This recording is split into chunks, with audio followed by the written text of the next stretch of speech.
Hey guys, welcome back to PJ reaction and reviews. आज हम बात करने वाले हैं एक ऐसे एनिमे के बारे में जो ऑलरेडी अपनी मांगा की वजह से काफी हाइप बना चुका है। गाइस, हम बात कर रहे हैं सोलो लेवलिंग की। सोलो लेवलिंग का फर्स्ट सीजन काफी एंटिसिपेशन के साथ आया था और फैंस को बहुत एक्सपेक्टेशन थी कि क्या ये एनिमे अपनी मांगा की तरह धमाकेदार निकलेगा कि नहीं। आज हम उसी पे बात करेंगे। Story line, character development, villains, direction, action sequences और एक कंपैरिजन करेंगे इसके मांगा वर्जन के साथ।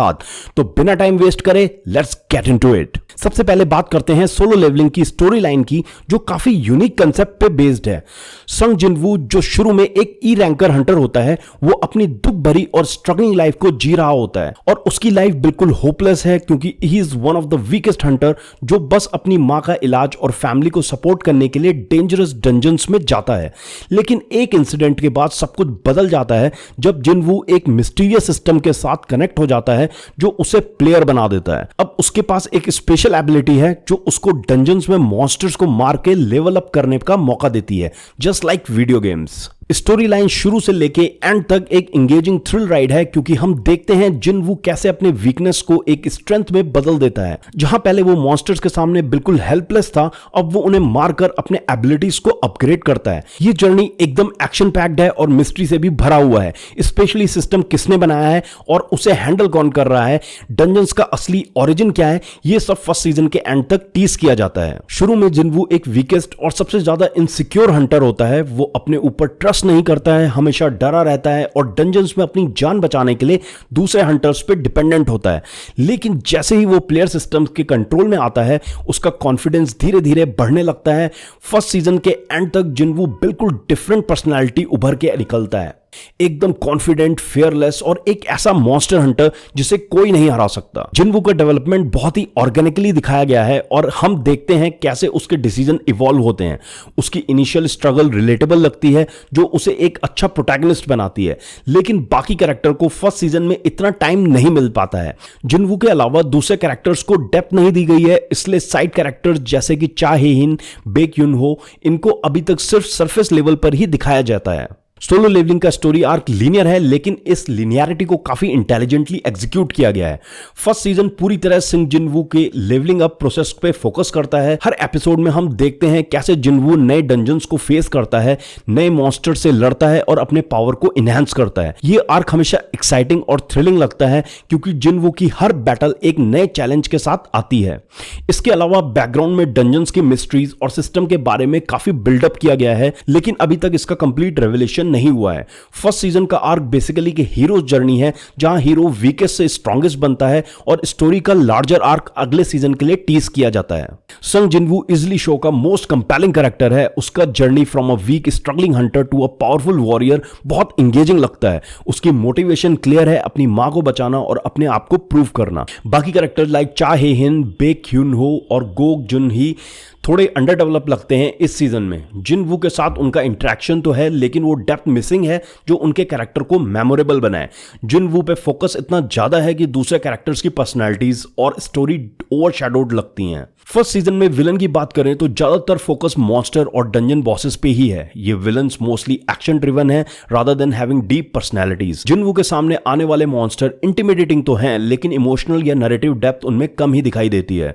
हाउएवर इस सीजन में एक लार्जर विलन या बिग बैड का हिंट दिया गया है जो फ्यूचर सीजन्स में एक्सप्लोर किया जाएगा। अभी तक जिनवू के सामने डंजन्स और मॉन्स्टर सिर्फ स्टेपिंग स्टोन लगते हैं उसकी ग्रोथ के लिए, but not as fully fleshed out antagonist. Direction की अगर बात करें तो सोलो लेवलिंग का डायरेक्शन बहुत स्लिक लगता है। एनिमेशन स्टूडियो A1 पिक्चर ने एक्शन और स्टोरी टेलिंग का पेसिंग काफी वेल मेंटेन्ड रखा है।